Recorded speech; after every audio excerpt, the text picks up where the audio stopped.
Hi, Rama. It's week 22, day 1 of our Bible narrative reading plan. Today we're in 2 Samuel chapter 14. Now, we remember what's happened in the story of Absalom. Absalom has killed his brother Amnon because Amnon has raped his sister Tamar. Absalom is on the run. He has fled outside of the city, outside of the reach of his father.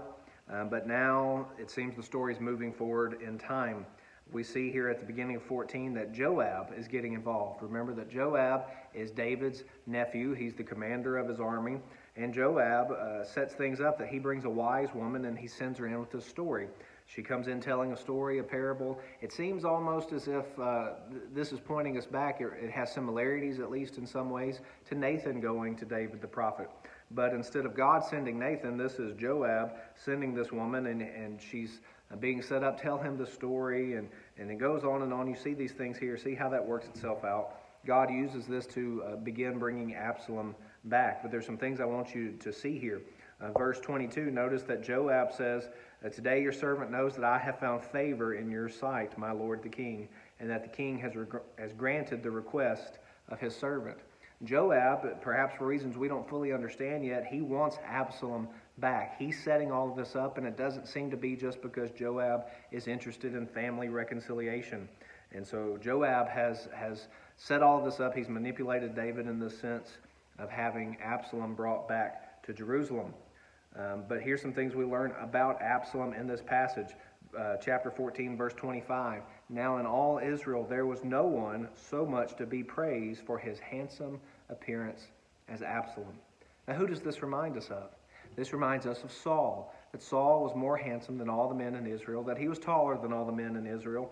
And so this man Absalom, the son of David, he's pointing us back, not to David, but to Saul. Because remember, we've had mention of Solomon, that Solomon has been born out of David's marriage to Bathsheba after the death of Uriah. And we've seen this covenant with David, between God and David, that God is going to raise up the offspring of David, a king whose kingdom will last forever. And so far, perhaps we're wondering if it's Absalom. I mean, he has exacted vengeance. He's, exacted justice, whereas David has neglected justice. So perhaps Absalom is even better than David. But no, even if you haven't read the story, even if you're just going off of this, we understand that this is helping us see that that Absalom is being judged on his outward appearance. And just as the people sought Saul on his outward appearance, they're going to seek Absalom based on his outward appearance. It says, "From the sole of his foot to the crown of his head, there was no blemish in him." He is a handsome man, and he has a thick head of hair. And when he cuts his hair every year, his hair weighs about 5 pounds. He's a handsome man, and he's had children. He's named one of his daughters after his sister who was raped, Tamar. And she's a beautiful woman just like her aunt Tamar. We're getting all this information about Absalom's family, but it's setting us up to know that he's not the king after God's own heart. He's not the one whose kingdom will last forever, but it's setting us up for things that we're going to see later in the story. It says in verse 28 that Absalom lives 2 full years in Jerusalem without coming into the king's presence. David allows him to come back to Jerusalem, but says, "No, you're going to live in your own house. You're not going to live in my house." Perhaps this is trying to teach Absalom a lesson. Perhaps it's David being just a passive father, an absentee father, not wanting to take responsibility and lead in his family. Perhaps it's a mixture of both. And so Absalom says, "I want to talk to Joab," and he sends his servants to get Joab, and Joab doesn't show up. And he keeps trying to get Joab's attention. "Come see me, Joab, we need to talk." And eventually, to get Joab's attention, he burns his field down. Now that's a way to get someone's attention.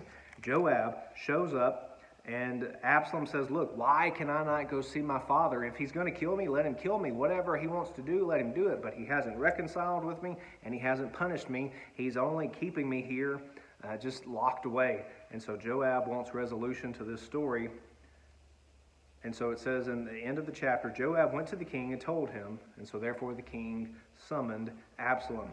So he came to the king and bowed himself on his face to the ground before the king, and the king kissed Absalom.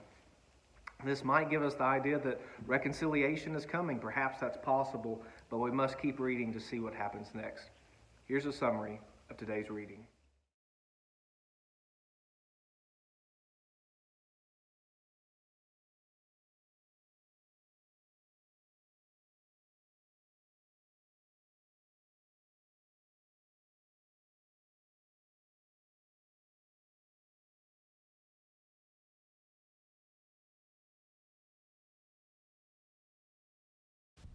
For more information, go to tunemyheart.org.